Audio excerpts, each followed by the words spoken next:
오늘은 2005년, 2025년 5월 24일 토요일입니다. 선거를 딱 10일 앞두고 있습니다. 어제는 2차 토론회가 있었습니다. 뉴스에서 잠깐 봤는데 경제 부분, 사회 부분 이런 부분들을 하는데 뉴스에서도 별로 뚜렷한 어떤 쟁점들을 말하지 못하고 그냥 서로 싸우는 토론회가 되는 것 같습니다. 대통령 선거가 초기 1953년에 정부를 1953년에 정부를 수립하고 50년? 아니지. 1948년 정부를 수립하고 지금까지 해왔습니다. 한국은 대통령제라는 그 정치 제도를 미국에서 바로 가져와서 거의 비슷하게 쓰고 있습니다.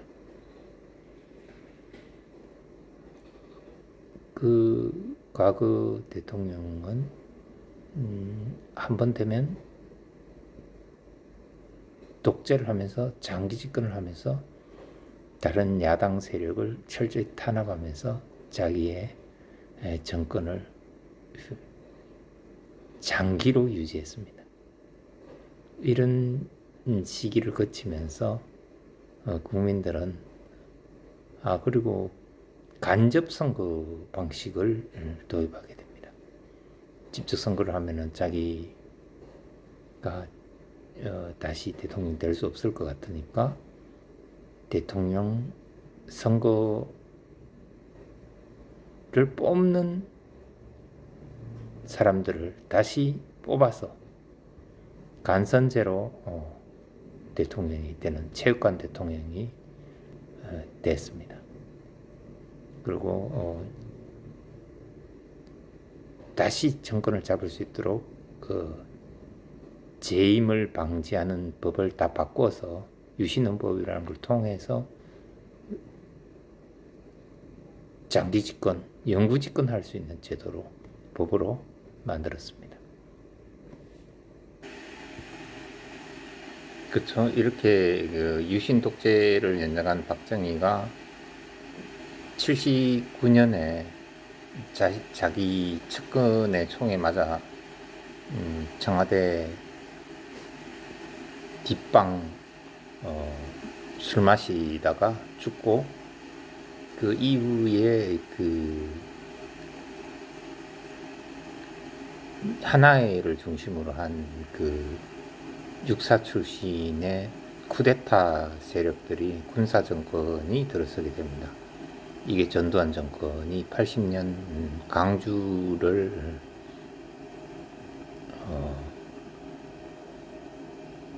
강주 학살을 저지르면서 자기 정권을 만들게 되죠. 그래서 이때 역시 이제 7년간 단임제로 간접 선거로 대통령이 되고 나서 이 87년 6월 항쟁을 맞아서 노태우가 6.29 선언을 통해서 직선제를 허용해 주면서 그해 처음으로 이제 직선제 선거가 이루어지게 되고 이 직선제 선거에서는 노태우가 먼저 당선되게 됩니다. 그 이후에 이제 그때가 87년이었으니까 지금부터 약 한 27년 그건 이제 한 세대가 되는 시간이 흘른 지금까지 약 한 5년 단임제로 했으니까 7,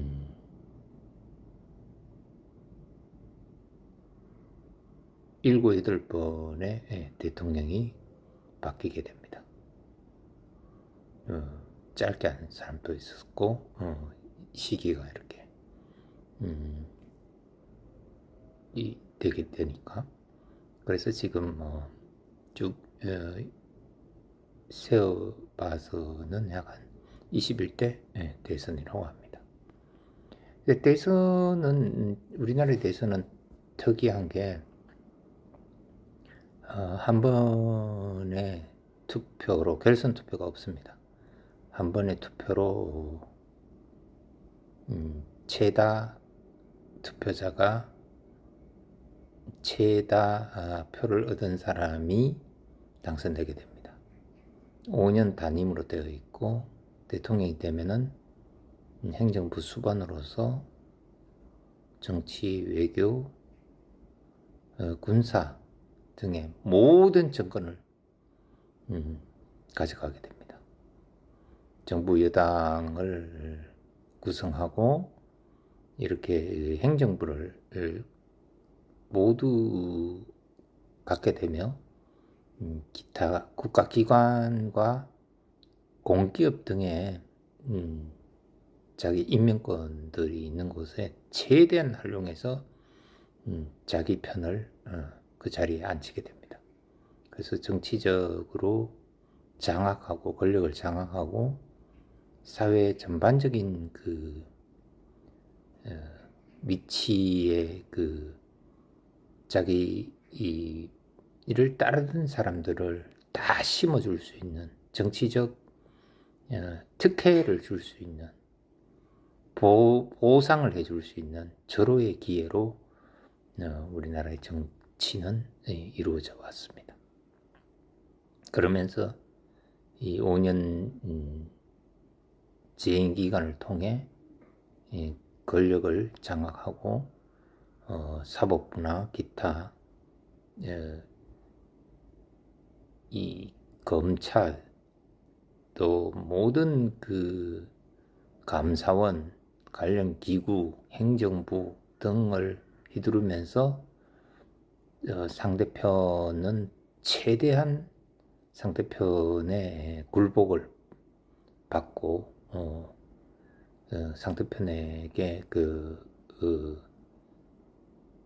과거의 행적을 묻고 보복을 하는 등 행동들을 해왔습니다. 일부의 이것은 물론 역사 청산이라 이름으로서 좋은 측면도 있지만 정치적 보복이라는 면으로도 매우 작용하게 됩니다.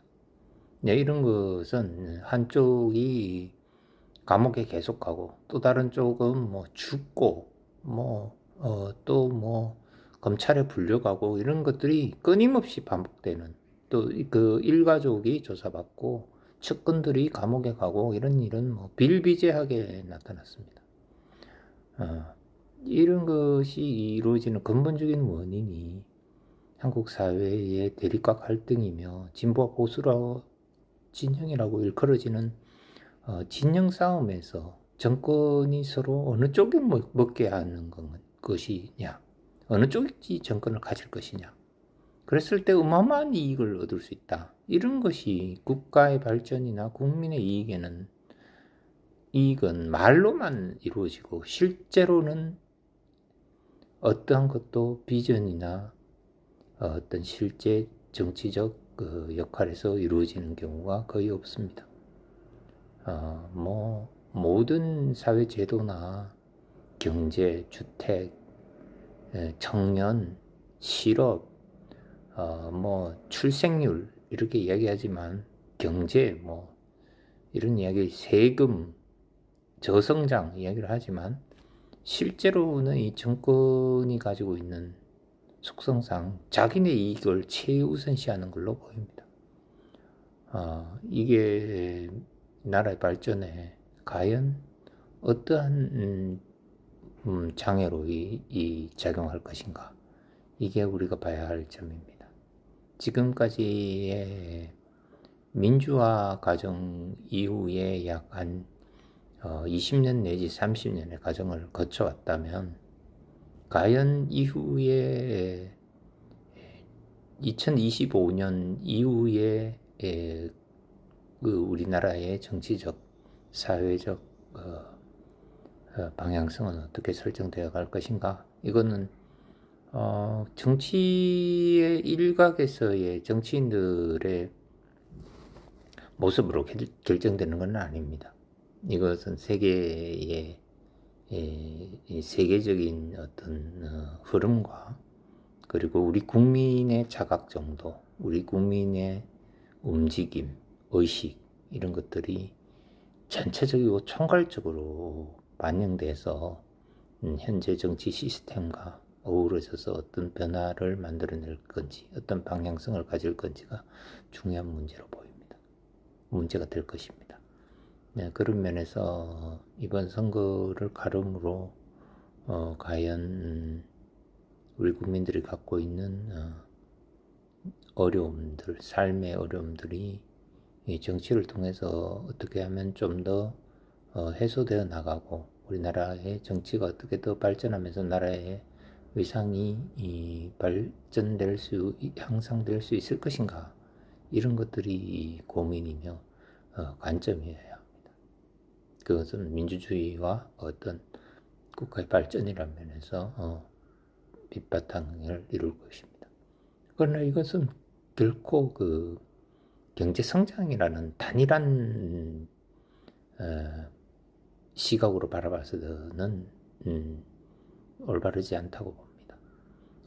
경제가 성장한다는 것은 결국 생산을 늘려서 소비를 늘리는 일인데 이런 소득 분배 과정을 통해서 이것이 과연 올바른 방법이냐, 이거에 대한 것은 그 문명의 발전이나 문화, 우리나라의 어떤 사회의, 우리나라뿐만 아니라 어떤 세계적인 어떤 흐름, 그리고 우리가 어떤 인간 문명의 발전을 어떤 방향으로 바라볼 것인가에 대한 문제입니다. 결국 우리나라의 발전은 세계에서 10위권에 매우 큰 경제를 이루면서